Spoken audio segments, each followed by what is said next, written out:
Transmissão iniciada, presidente. Obrigado. Bom dia a todos. Vamos dar início à sessão do período da manhã, do dia 21 de outubro de 2021, da segunda turma ordinária da terceira Câmara da primeira sessão de julgamento do CAF. Nós temos pedidos de sustentação em dois processos, em 126 e 135, então vamos iniciar por esses. Item 126, recorrente Companhia Brasileira de Distribuição, relator o conselheiro Ricardo. Eu peço ao apoio, por favor, o ingresso da doutora Carolina, que vai fazer a sustentação. E aí já pode também solicitar o ingresso do doutor Antônio, que vai sustentar no item 135, recorrente Comabel, Comércio de Produtos de Cesta Básica, o relator o conselheiro Flávio. Presidente, farei a convocação. Obrigado.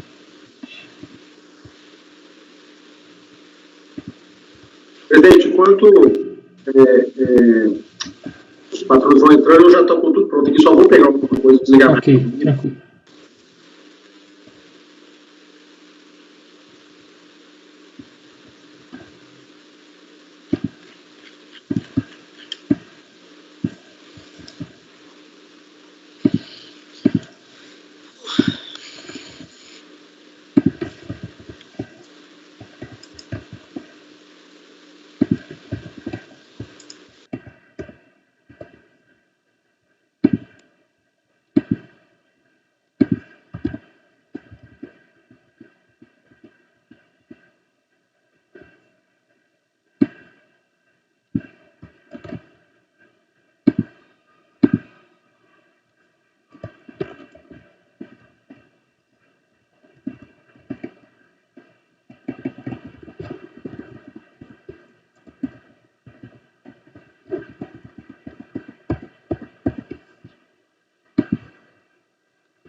Bom dia a todos. Olá, bom dia, doutora Carolina. Tudo bem? Tudo bem? Nós vamos fazer o julgamento do item 126 da pauta, são os embargos, embargante Companhia Brasileira de Distribuição, relator conselheiro Ricardo. Então, ele vai fazer a leitura do relatório e depois eu passo a palavra à senhora para a sustentação oral. Tá? Eu queria só aproveitar para informar que não vai ser necessária a sustentação, a gente vai só acompanhar o caso só mesmo. Acompanhar, ok, tranquilo. E então. só acompanhamento, tá bom? Tranquilo. Obrigada. Então, pode ir, Ricardo. Uma coisa bem simples aqui, pessoal.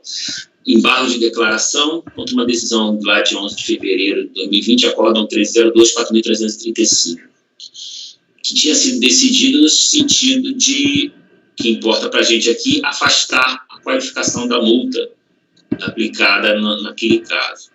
Na parte que interessa, a decisão teve essa ementa aqui, ocorrendo qualquer modalidade de simulação, o prazo decadencial para o lançamento de ofício é contado a partir do primeiro dia do exercício seguinte àquele que o lançamento poderia ter sido efetuado. A embargante sustentou que o acordo parecia de vício de contradição. Né? Por quê? Porque, basicamente, aqui foi o seguinte: eu manifestei no meu voto como relator o meu entendimento no sentido de que a simulação ela tem duas vertentes: a simulação no negócio jurídico e a simulação na causa do negócio jurídico. É uma construção jurídica que eu venho trazendo em alguns votos que envolvem a questão do planejamento tributário. E por conta disso, mesmo que a simulação por vício de causa ela não enseje a constatação de dolo e qualificação da multa, para fins de decadência, ela não deixa de ser uma simulação. Então, eu mantenho a questão da regra do recadencial com a ressalva do 150, parágrafo 4º do CTN, em casos em que estão diante de um planejamento meramente inoponível ao fisco, e não aquele planejamento que eu considero, que todos consideram evasivo, né? O planejamento que houve um dolo. Bom, essa foi a minha manifestação no meu voto. Porém, a turma, né, por se tratar somente de multa, de ofício, né, entendeu, em sua maioria, que deveria se aplicar, né, a questão do entendimento segundo o qual a regra de cadência ela tem que ser aplicada no âmbito do 173.1, simplesmente porque o crédito tributário se referir à multa de ofício. Então, se trata, então, do lançamento de ofício. esse entendimento majoritário, eu expressei no finalzinho lá do trecho do meu voto que falava da qualificação, falava da questão da qualificação da multa e depois da questão da regra decadencial. O que houve aqui foi o problema na hora de fazer o voto vencedor, eu não me lembro. Não teve nem voto vencedor, não me lembro esse caso. O fato é que na emenda essa situação não foi consolidada, já que a maioria da turma tinha um entendimento, né, que foi consignado naquele parágrafo adicional que eu fui obrigado a fazer, porque todos votariam nessa questão por conclusões, né? Nesse sentido, eu fui obrigado a consignar um parágrafo com o entendimento majoritário da turma. E isso deveria estar refletido na emenda.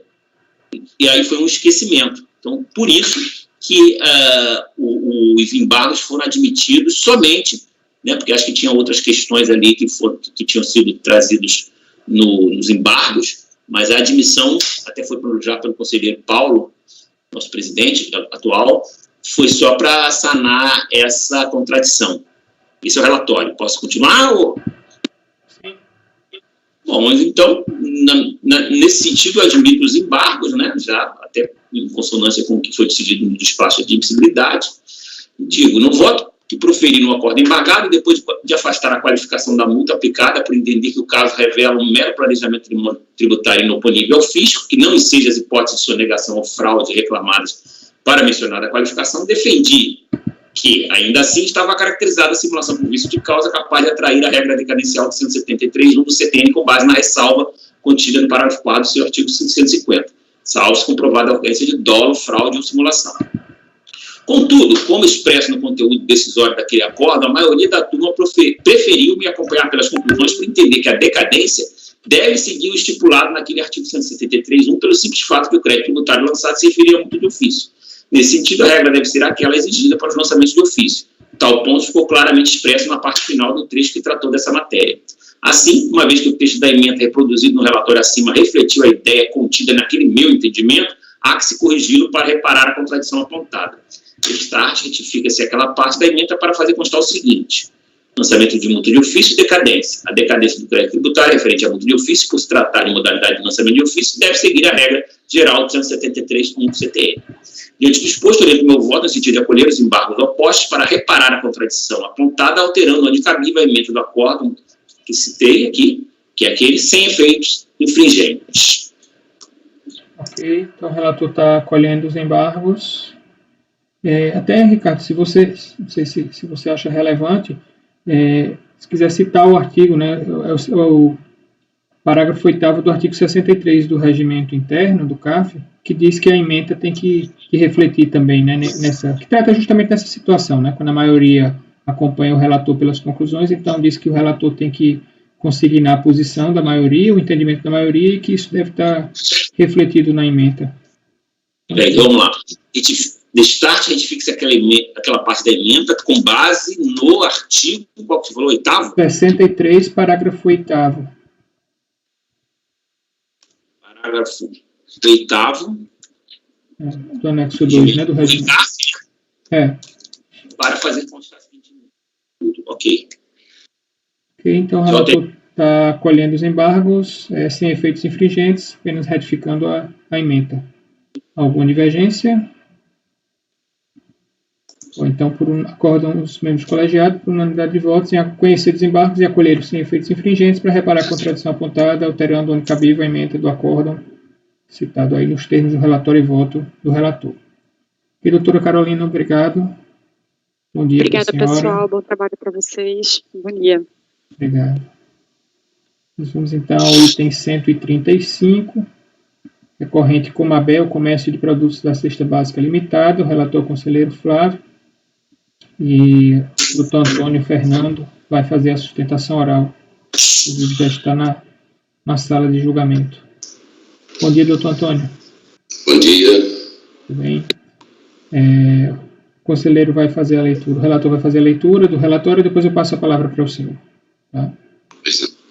É só manter o microfone desligado durante a leitura. Pode ir, Flávio. Bom dia, doutor Antônio. Bom dia aos demais. Vamos lá.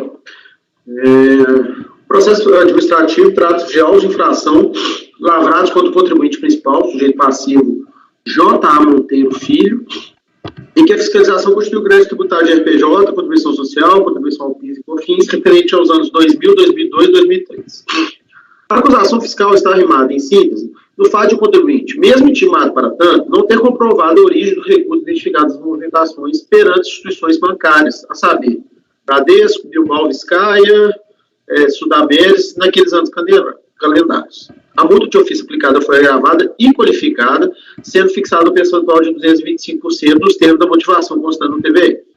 Ademais, foi imputada a responsabilidade tributária à empresa Comabel Comércio de Produtos Alimentícios, hora recorrente, com base no artigo 124.1 do CTI, uma vez que a fiscalização identificou o interesse comum nas operações realizadas pelas entidades. No que tange a responsabilidade tributária, em síntese, como se observa do termo de verificação de infração e de sujeição passiva solidária, de florestal, a fiscalização, após correr sobre os indícios de que a Comabel seria real titular dos recursos movimentados pela empresa autuada, apontou que os aspectos e questões ora tratados, além de evidenciar a prática reiterada da chamada omissão de receitas, trazem nitidamente à amostra a existência de terceiros interessados no negócio, resultado da JAMEF, que é o contribuinte principal.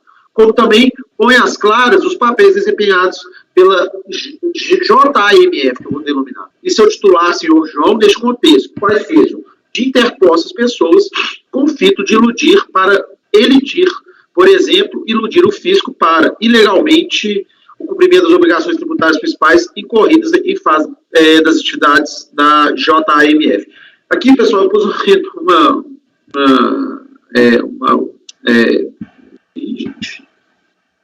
parênteses, porque está meio ilegível lá, mas era só uma palavra que eu não consegui identificar.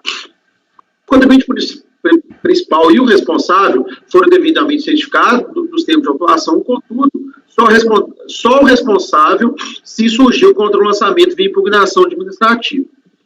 Em seu apelo inaugural, a Comabel, em sede preliminar, arguiu a nulidade do lançamento, apontando a existência de vício no IPF, poder curso de prazo legal, o cessamento de direito de defesa, as cópias apostadas aos autos fora da ordem cronológica.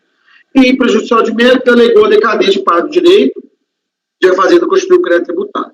Já no mérito, a então impugnante desenvolveu um longo toque para demonstrar a existência de responsabilidade tributária por interesse comum, alegando em síntese que mantinha uma relação comercial com aquela empresa, e que, em verdade, os interesses seriam contrapostos, e nunca em comum, como teria afirmado a fiscalização. Alegou ainda a aplicabilidade da multa de ofício pessoal de 225%.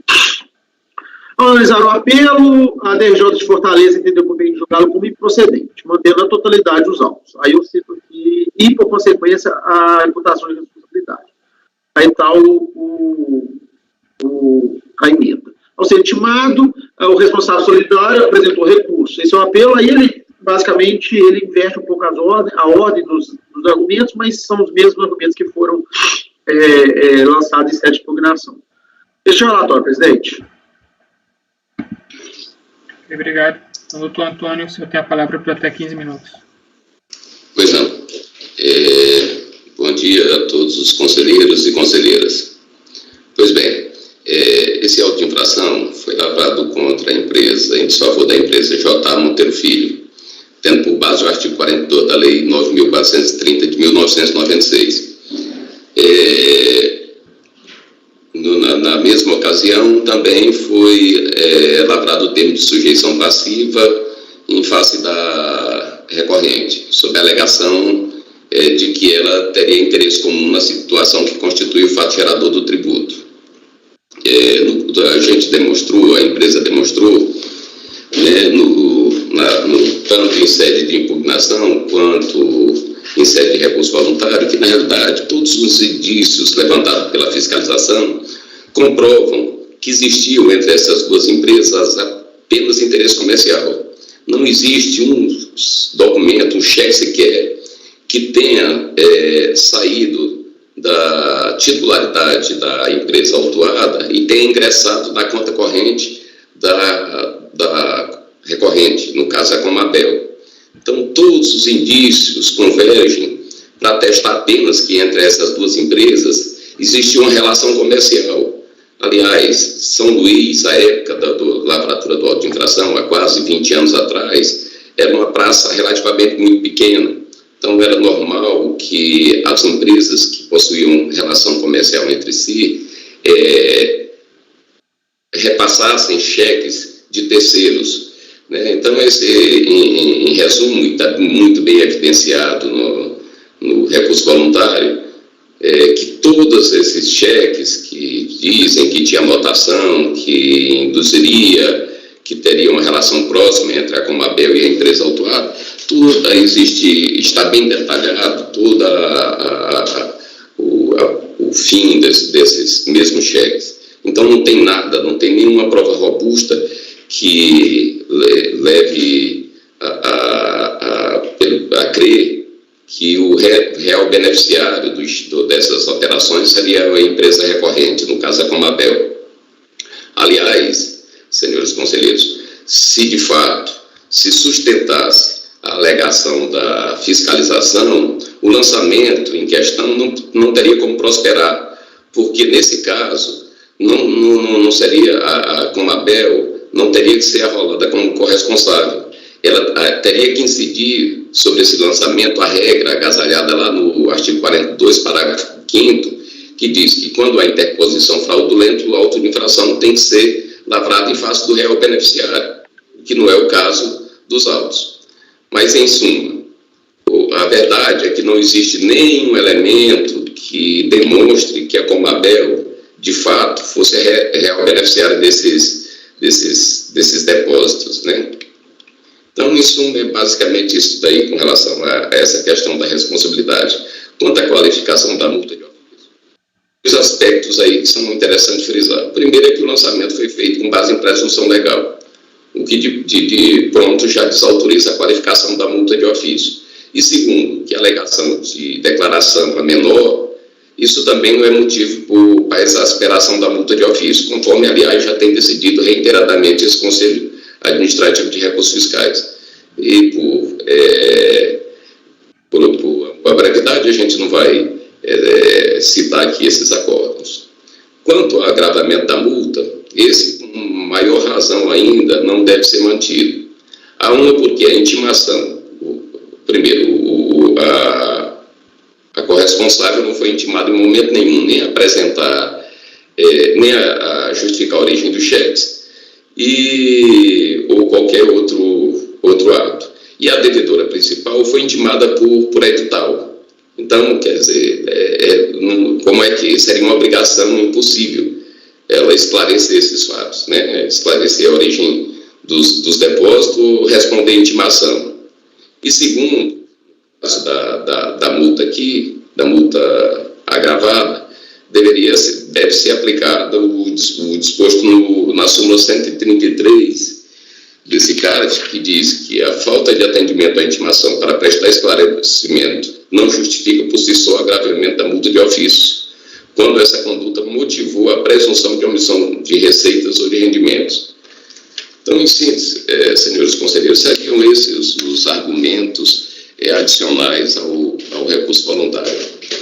Portanto, requer aí o provimento do recurso para afastar, no mínimo, a responsabilidade solidária da recorrente.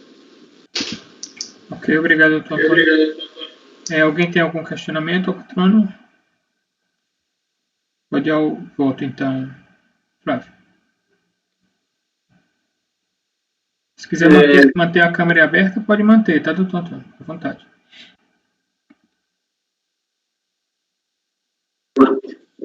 Bem, o recurso é tempestivo e cumpre os demais requisitos, por isso dele toma conhecimento. Da responsabilidade e da sujeição passiva tributária. Como demonstrado a luz, os autos de infração em análise, com base no disposto do artigo 42 da 9430, imputaram a prática de omissão de receitas por parte do contribuinte principal, J.A. Monteiro Filho, uma vez que este, mesmo sendo previamente intimado para tanto, não comprovou a origem dos créditos identificados nas suas movimentações bancárias. Nesse sentido, foram constituídos créditos tributados de RPJ, Contribuição Social, PIS, COFINS, referente aos anos 2000, 2002 e 2003. E aqui está certo, viu, pessoal? Não tem o 2001, não.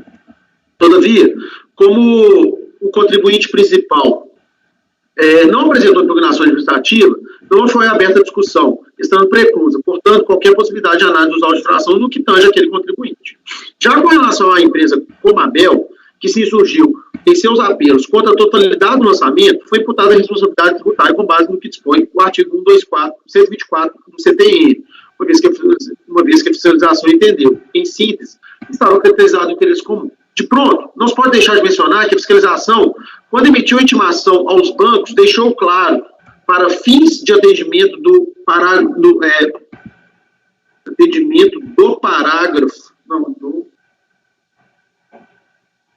vou ter que olhar se é o parágrafo 3º ou artigo 3º, de ter errado aqui, do decreto 37, uma coisa errada aqui, Paulo, desculpa, mas eu vou confirmar esse número aqui, de que havia presença de indício de que o titular de direito é interposta a pessoa do titular de fato. E, nesse sentido, quando se analisa o termo de sujeição passiva, o que se pode observar é que toda a construção do agente autuante foi no sentido de que, nas diligências e constatações realizadas, a empresa J.A. Monteiro Filho não existiria de fato. Veja-se, em resumo, como se deu a construção daquele termo. Em primeiro lugar, a fiscalização deixou claro que, nos anos calendários de 99 a 2004, sob a presente ação fiscal, a JAMF manteve, continuada e regularmente, suas atividades comerciais, fazendo aquisição, inclusive de mercadorias, como se pode verificar pelas informações obtidas junto às empresas fornecedoras. Foi identificada superficialidade nas informações cadastrais da JMF, junto àquelas fornecedoras. Nos termos das declarações apresentadas pela empresa JMF ao Estado do Maranhão, pode-se verificar que a empresa efetivamente auferiu resultados. Entre 2001 e 2004, a empresa JMF, inclusive, adquiriu caminhões do fabricante Scania em dispêndio total de R$1 milhão. O volume das movimentações bancárias da JMF não era compatível com a atividade da empresa. Entre 99 e 2004, a JMF apresentou declarações erradas ou se omitiu junto à Receita Federal do Brasil. No curso da fiscalização, que teve um tempo bastante alongado, a JMF ou seu titular jamais atenderam qualquer intimação ou solicitações que lhe foram enviadas. Com as informações prestadas pela Companhia Energética do Maranhão, pode verificar que os endereços informados pela JAMF e pelo seu responsável não condiziam com os cadastros da CEMAR, que é a empresa lá do Maranhão.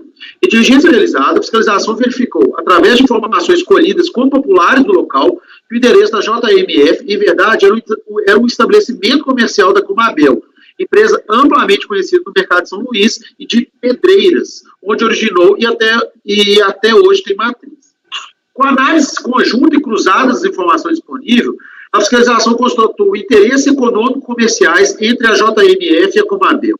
Essa constatação se deu em especial porque foi identificado que, em diversas oportunidades, o contrato comercial, telefones, endereços, contatos, informados pela JMF aos fornecedores, era da Comabel. Além disso, foram identificados que vários saques em espécie nas contas da JMF, cujos beneficiários eram os responsáveis legais da Comabel. Como se não bastasse, nos registros junto às instituições financeiras, foi identificado que os dados informados pela JMF eram da Comabel. O senhor João Alves Monteiro Filho, titular e único sócio da JAMF, declarou rendimentos de patrimônio junto à Receita Federal incompatíveis com as operações comerciais bancárias realizadas pela JMF.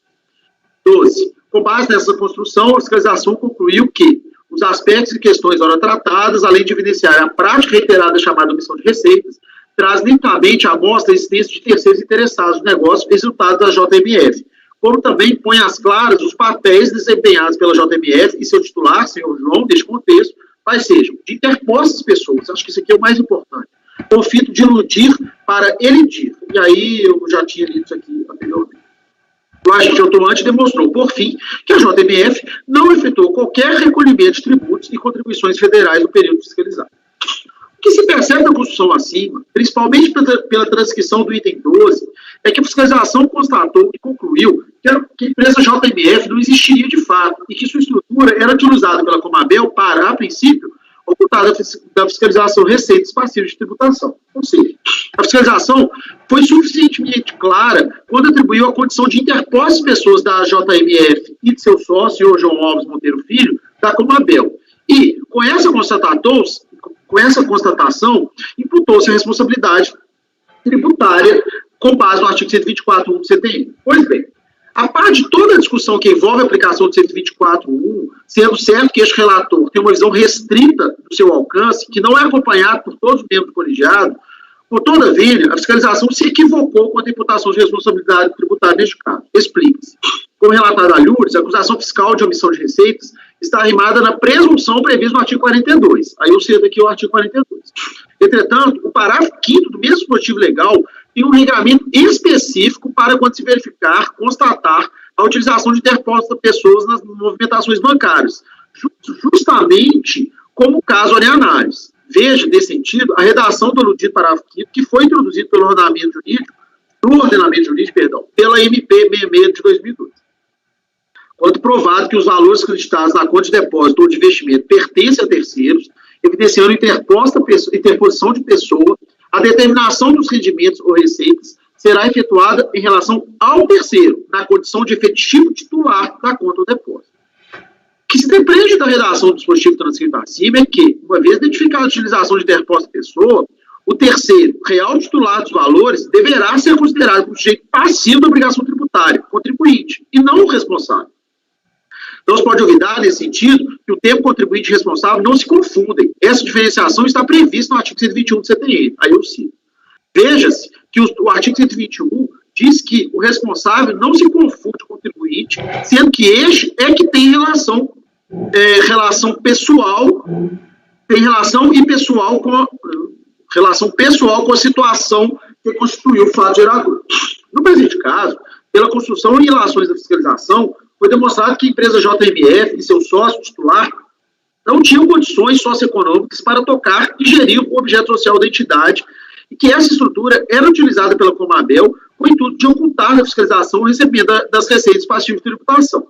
Assim, o que a fiscalização apontou é que os valores que transitaram nas contas da JMF eram, em verdade, da Comabel, que seria o efetivo titular e o real beneficiário daqueles valores. Nesse termo, a fiscalização ter apontado o terceiro, que se utilizou da interposta pessoa como contribuinte principal e nunca como responsável. Este caso já se posicionou nesse sentido. Aí eu cito um acordo aqui da turma 1301. Sabe-se, por outro lado, que a orientação do VRP da súmula CAS 32 é no sentido de que a titularidade dos depósitos bancários pertence às pessoas indicadas nos dados cadastrais, salvo quando comprovado com documentação hábil idônea o uso da conta por terceiros. Pela construção do termo de sujeição passiva reproduzido acima, notadamente quando a fiscalização aponta que foram identificados vários saques em espécie nas contas do JMF, os beneficiários eram os responsáveis legais da Comabel, não se tem dúvida de que o agente atuante apontou a Comabel como titular dos recursos, e que pese o titular das contas bancárias ser a empresa JMF, que foi considerada como interposta pessoa da recorrente. Não se pode perder de vista, ademais, que a caracterização de que a empresa JMF não existiria de fato não se pode perder de vista, ademais, que com a caracterização de que a empresa JMF não existiria de fato, deveria a fiscalização ter feito a intimação da Comabel para que essa pudesse, se fosse o caso, justificar a origem dos créditos tributários nas contas bancárias, nos exatos termos do comando legal que, como já mencionado, traz uma hipótese de presunção relativa de omissão de receita.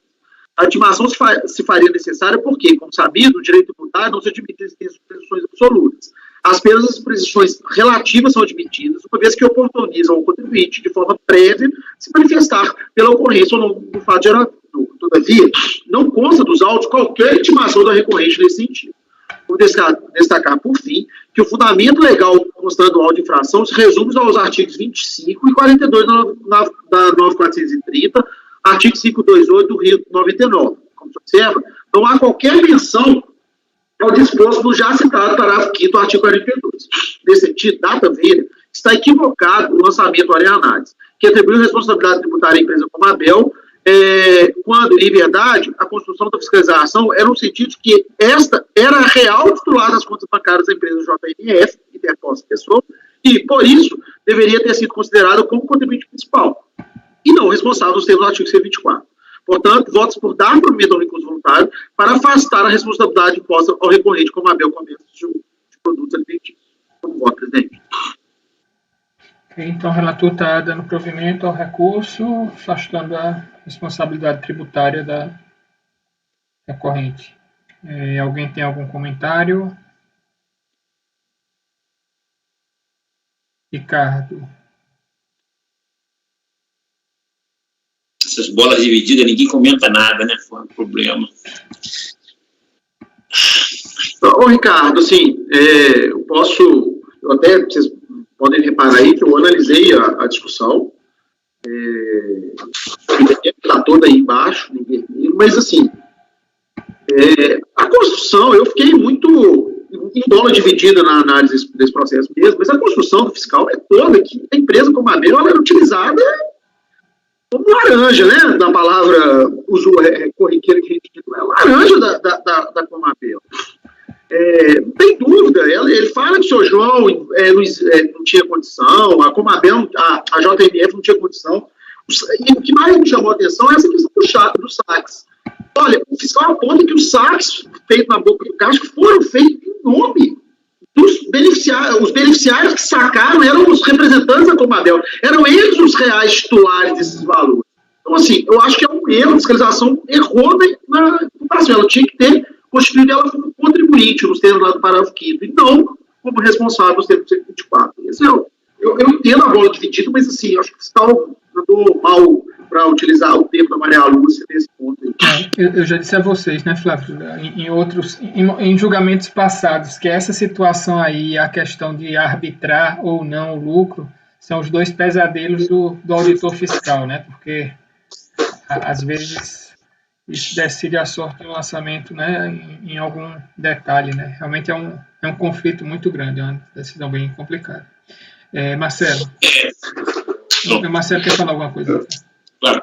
Eu também entendo a bola dividida aí, também sou da mesma posição do Flávio, que talvez o mais correto fosse isso que ele está sugerindo, mas o auditor achou que a JMA existia, no final das contas, né?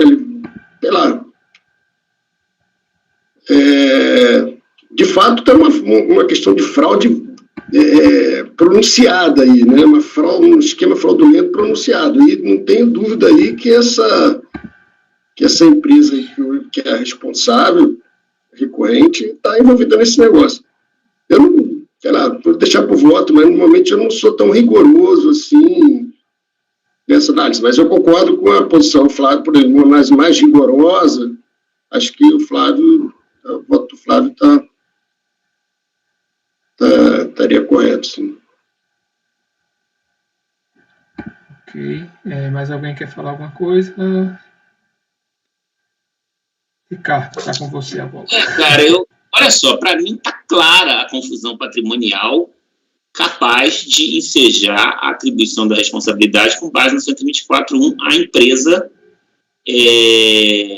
essa daí, né, a Comabel. Muito claro, né? Vários elementos. Agora, o auditor, ele foi por esse caminho da interposta pessoa, ele declara isso, entendeu? Ele usa esse termo. Eu acho que ele foi de uma infelicidade ao não, talvez até desconhecer esse parágrafo 5º do artigo 42, que realmente eu nem lembraria aqui. Se você falasse que estamos aí no âmbito do... Ele enquadrou com base no 124.1, e mesmo que ele não falasse na expressão confusão patrimonial, pelos elementos do termo aqui, que eu estou vendo o termo de sujeição passiva, é isso, entendeu? Agora, ele conclui que é interposta a pessoa. E aí a regra da lei ali é uma regra específica, né, para esse caso de omissão de receita com base em depósito bancário. E a ressalva, se você entende que é interposta a pessoa, deve fazer a autuação com base considerando como contribuinte a interposta pessoa. E o auditor não foi nessa linha. Não considerando como contribuinte, Ricardo, perdão, não a interposta pessoa, mas quem utilizava da interposta pessoa. Ah, sim, claro, desculpa, equivoquei aqui. Então, parece que assim, a literalidade da lei, da regra, é cristalina. E ele foi por todo esse caminho, porque poderia simplesmente dizer, olha só, o contribuinte é o titular da conta, né? Porque os dados cadastrais são do contribuinte, né? Apesar de ter lá evidências de que outros utilizavam.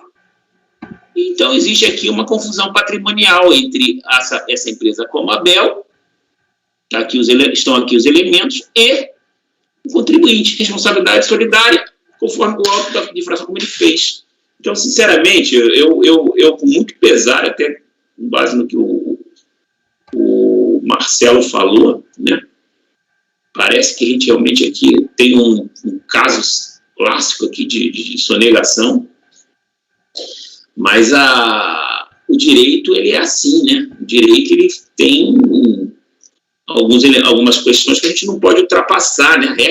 A regra, quando existe literalidade e clareza, a gente não pode ultrapassar sob pena de afrontar o Estado democrático de direito, que a gente tem visto isso com muita recorrência nos últimos tempos nesse país. Então, eu, como sou apegado às regras do direito, eu vou acompanhar o relator, presidente. Okay. Gustavo. Relator, presidente. Andréa. Teve um caso recente meu, uma dessas últimas sessões que eu até fui vencida, que eu tentei exatamente justificar uma interpretação mais ampla do artigo 124, incluindo o inciso 1º e 2º, e fui vencida. Era uma questão de sucessão, que até o colegiado apontou que tinha um outro artigo específico que tratava disso, né? Me parece que é uma situação similar, guardando as devidas proporções, e diante das manifestações de todo, do voto do Flávio, que está muito objetivo, eu não vejo também como não acompanhar o relator. Assim, eu fui vencida naquele momento, concluindo meu raciocínio, me pareceu que estava correto. Refleti sobre isso, né? E nos próximos votos, talvez eu não faria a mesma construção. Então, nesse caso, eu acompanho o Flávio, o relator. Ok. Cléus? Bom, presidente, eu acho que tanto o Ricardo quanto a Andréa, né, e o Ricardo, eu acho que expôs bem, né, o dilema que a gente fica nessa situação, porque toda a narrativa do caso demonstra que, de fato, houve ali uma intenção de se sonegar, e eu penso que cada centavo sonegado pelos contribuintes, especialmente num país como o Brasil, com tantas desigualdades econômicas, toda a sociedade perde, especialmente os mais carentes. Agora, por outro lado, a autuação fiscal, eu acho que ela equivale muito àquilo que representa a denúncia no processo criminal. Então, acho que a construção que o relator fez foi na linha de que houve um erro aí de tipificação com relação à acusação fiscal. E aí, realmente, nós, como julgadores aqui administrativos, temos limites objetivos em relação à norma jurídica, em relação aos quais a gente não pode transpor. Então, é com muito pesar mesmo. Eu acompanho o voto do relator, mas que realmente não temos alternativa aqui nesse caso. E aproveito já para parabenizá-lo pela boa construção e lembrança do parágrafo 5º do artigo 42, que, assim como disse o Ricardo, passa despercebido, né, por todos nós. Vou acompanhar o relator nesses termos, presidente. Ok. Marcelo? Presidente, como eu já havia adiantado, eu compreendo a construção do Flávio, mas vou pedir licença para divergir.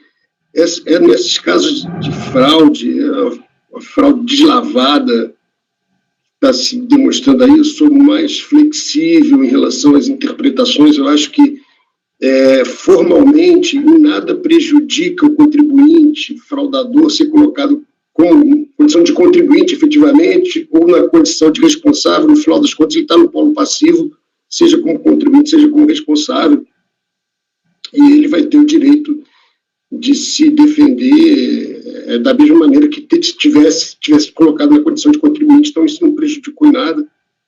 Entendo, como falei já, a construção do Flávio mais rigorosa, mas nesses casos de fraude, como se vê aqui, eu sou mais flexível.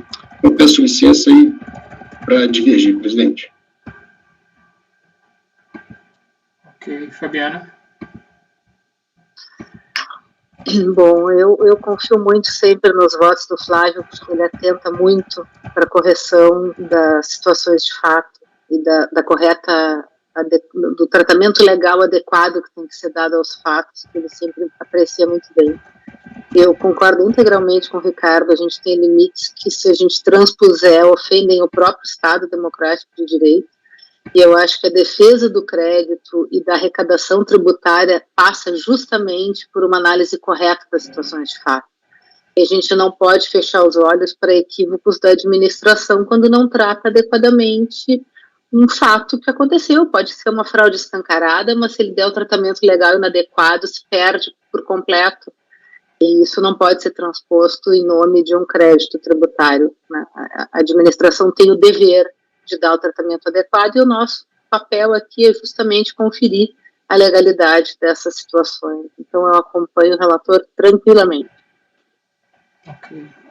Eu também vou acompanhar o relator. Eu, como já disse, não quero me alongar, mas como eu já disse, eu passei 7 anos na fiscalização e sei que, assim, que esse tipo de situação é um dilema para o auditor, né? Mas, como o Ricardo bem destacou, toda a construção do auditor fiscal, né, eu fui ler o termo lá, toda a construção dele foi no sentido, né, de que essa empresa daí era uma mera interposição da Comabel, então realmente o lançamento deveria ter sido feito na outra, não colocá-la como responsável solidário, né? Então, vou acompanhar o relator. Então, vai ficar acórdão os membros do colegiado por maioria de votos e dar provimento ao recurso voluntário, afastar a responsabilidade tributária imposta ao recorrente, como a Comabel Comércio e Produtos Alimentícios da cesta básica, nos termos do relatório e voto do relator. Decide o conselheiro Marcelo, que votou por negar provimento ao recurso. Ok, doutor Antônio? Obrigado. Bom dia ao senhor. Está fechado o seu áudio, senhor. Agora sim. Pois não, Ítalo?